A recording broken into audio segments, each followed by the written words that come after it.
Welcome to Reimagining Cyber. I'm your host, Rob Aragao. Today, we're joined by Betsy Cooper, Director of the Aspen Policy Academy. She's leading one of the only programs in the country focused on training cybersecurity professionals to effectively navigate and influence public policy. In this episode, we'll explore how the Academy develops technical to policy pipelines and also look at new programs supporting civic engagement in cybersecurity. Betsy, great to have you on the show. Anything else you'd like to share on your background? Sure. Well, first, thanks so much for having me, Rob. I guess one thing to share is that before coming to this role, I ran UC Berkeley's Center for Long-Term Cybersecurity. And before that, also was at the Department of Homeland Security working on cybersecurity and related issues, among many other things. So I've had a love affair with the cybersecurity world for more than a decade now in various ways, and excited to be able to continue that work through this particular capacity. Excellent. Well, let's jump in and understand more about what the Aspen Policy Academy is all about and how it's different from other programs you see out there. Yeah, so we're a pretty unique program in which we teach people how to engage in the policy process in a really engaging way.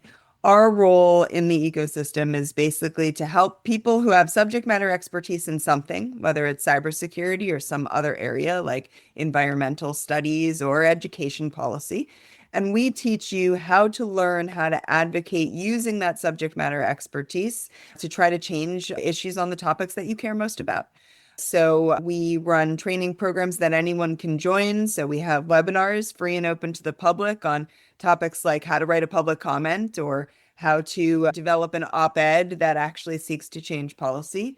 We have short courses on cybersecurity and other topics. And then we have immersive fellowships for people that really want to go deep.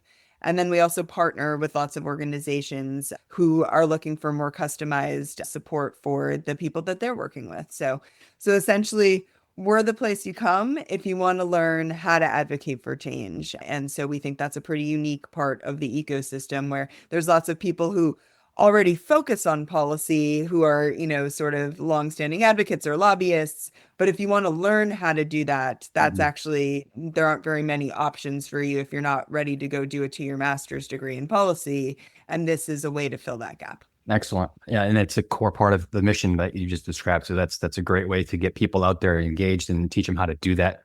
Now, one of the things that I know we had discussed previously is the maybe kind of need for additional technical expertise. So kind of some of the technical experts in certain subjects coming forward and giving them the platform to educate them on how to bring those things forward from a policy perspective.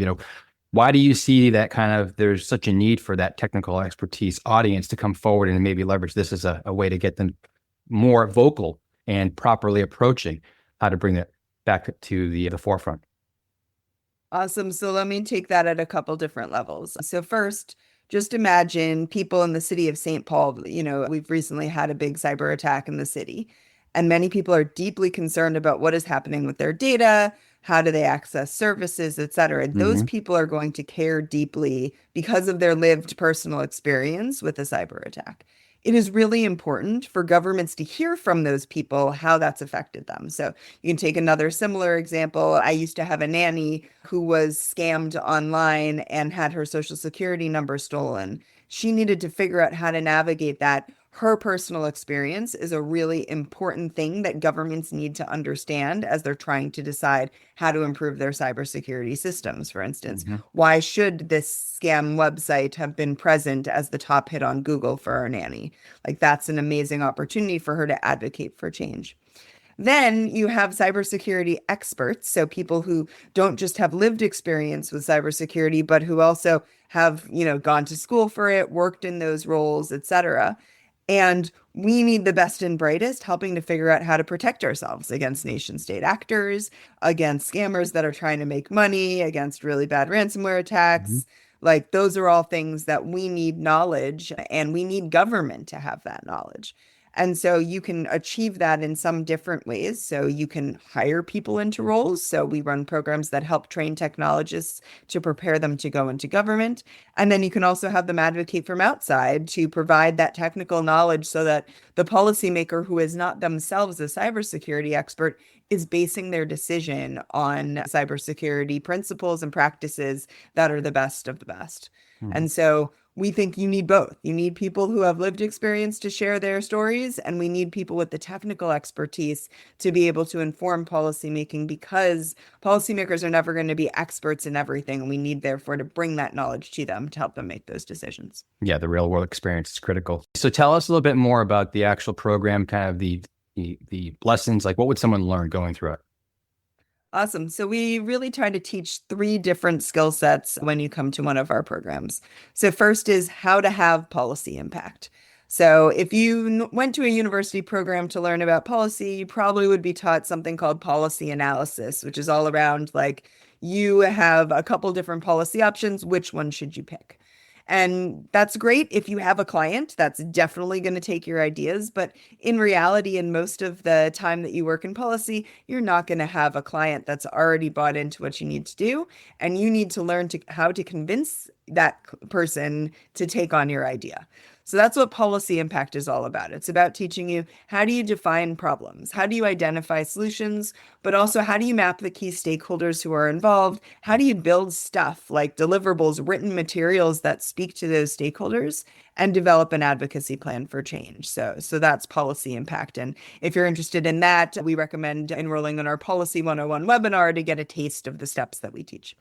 And then second, communicating for policy. It's all great to have a great idea, but if that idea never gets communicated effectively to the people who can implement it, then it's probably not going to go anywhere. And so we teach a range of communication skills, from Communications 101, again, that's a webinar anyone can enroll in, to how to submit a public comment, how to brief a government stakeholder in 5 minutes or less, how to write an op-ed, how to write a policy memo. So we have lots of different communication skills designed to help you write better, to help you communicate better through conversation, to help you build the momentum towards your idea. And then last but not least, civic engagement. And this is really a growth area for us in the cybersecurity space. So there's lots of civics programs that teach you the branches of government, the executive branch and the legislative branch. We focus on civic engagement with a real emphasis on the engagement. We don't just teach you how those branches of government work. We want to tell you how you can engage more directly with those branches of government. So what is your city council, and how does it differ from your mayor's office, and which one should you talk to if you're interested in advocating for a particular cybersecurity change in your community? How do you think about the judicial branch? How could you get involved in court cases or serve as an expert in a particular court case? So we're all about identifying not only the branches of government that you could engage in, but the touch points that people could pull together. And so in our more intensive classes, you'd learn all three of those skills. And then depending on if you want to engage more in the webinars and et cetera, you might pick one or two of them and dig in from there.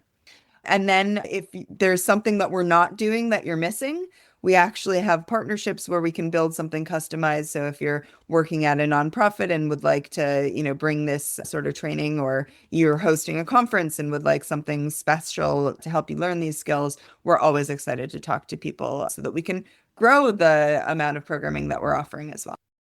Excellent.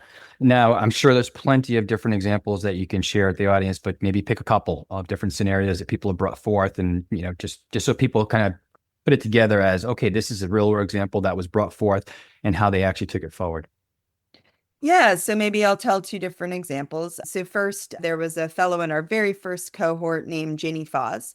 Ginny was really passionate about cybersecurity of older adults. And so she worked with a team of fellows, and they narrowed a problem where they were looking at how older adults were being scammed online and what happened afterwards, particularly how could they report when they'd been scammed online. So Ginny launched some user-centered design. She went to nursing homes and other places where older adults were, and walked them through the process of what they should do if they were scammed, and watched how they interacted with the computer systems, and found that systems were really poorly designed for older adults to be able to report when they'd been scammed. So the forms were really complicated, required lots of information. They had grayed out boxes that were appearing, so the adults were clicking on it and the box wasn't active. There were situations where some of the adults slammed the computer and walked away because they got so frustrated trying to do the right thing, which was to report an embarrassing situation when they'd been scammed. So Ginny took all this information and she worked with a team of fellows to come up with a new form that would be easier for older adults to navigate. They tested the new form. And then we flew her to Washington, D.C. to meet with the key federal stakeholders in charge of the various reporting forms, proposed this idea, and they were really excited about it. The federal government at that time already had a contract ongoing to try to redesign the forms, and our form basically became version 1.0 of that situation. So that was a case where somebody identified a problem in the real world, narrowed the scope to a piece of the puzzle that they could really tackle, and were Right. able to make change in a very short amount of time. So that was a fantastic experience for everyone. More recently, we have a fellow named Daniel Bardenstein. He was someone who had been a cybersecurity lead developing COVID vaccines.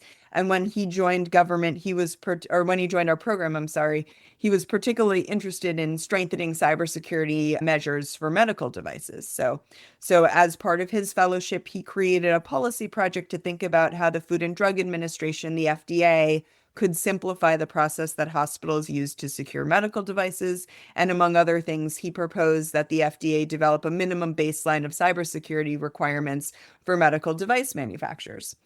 And then, so he continued to work on that topic and then actually went on to work at CISA, going into government to be the chief of technology strategy. And coincidentally, his portfolio included establishing minimum cybersecurity baselines. So relying on the lessons he learned through us, he led the development of CISA's cross-sector cybersecurity performance goals. And he used a lot of the skills that he had learned in the program. So he basically, told us afterwards that he felt like our work helped him understand how government worked, and he was able to be more impactful both on those minimum cybersecurity baselines and more broadly because he'd gone through the program. Those are great examples. And that's especially a great one in the end that you just mentioned with Daniel, because it's exactly to the core of what you described as the mission. Now, I know one of the areas that you're also working on as a key new initiative is around cyber civic engagement. You want to talk a little bit about what the plans are there? Yeah, so this is really motivated by some work that we've been doing for many years with Craig Newmark Philanthropies and his big initiative, which is called Take 9.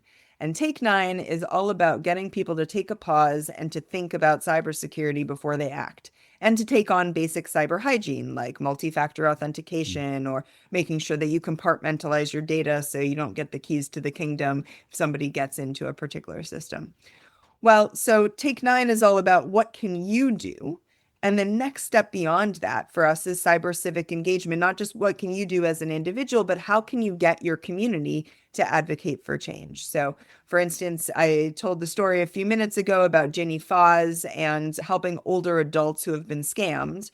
What if those older adults were actually able to advocate within their communities to encourage their cities to require multi-factor authentication or to build new programs? But the average person doesn't know how to advocate for change in their communities like that. So our cyber civic engagement program is particularly designed to do exactly that. So we're going to have a series of monthly programs that you can join to learn essentially how to tell governments what you think about cybersecurity. So who can you reach out to in your local community? How do you find your utility? How do you advocate for change within your city council? Like that basic skill set. And then we're going to take the most interested and active people from across the country and their communities and bring them into an incubator or accelerator in which they can work on specific projects to really try to drive change within those communities. So this is a great opportunity for anyone who's passionate about cybersecurity and has always wondered, what can I do next? These programs are going to enable you to figure out what you can do next. Absolutely. And it sounds like a great opportunity for those that want to, jump in. So really appreciate that. So last question. A lot of great information. As I mentioned, people listening very likely kind of raising their hand and saying, hey, that sounds interesting. I'd like to get involved. Where would they go? What's the website that they should go to get started? Yeah, so go to www.aspenpolicyacademy.org, and then you can dig into our programs page from there. You can also look up past projects. We've got impact case studies on both Ginny's story and Daniel's story, so you can dig into that information as well. But www.aspenpolicyacademy.org is the place you can start your journey. Perfect. Betsy, thanks so much for coming on and talking about the Aspen Policy Academy. Great examples of, how people have gotten involved and the benefits to themselves, and some examples where they've gone beyond. So that's just awesome. Really greatly appreciate you coming on and joining. Awesome. Thanks so much for having me.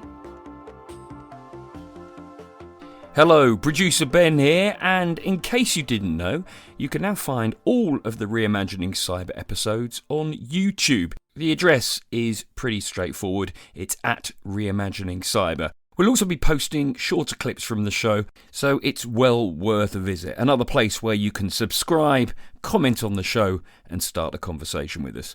Thanks for listening, and goodbye.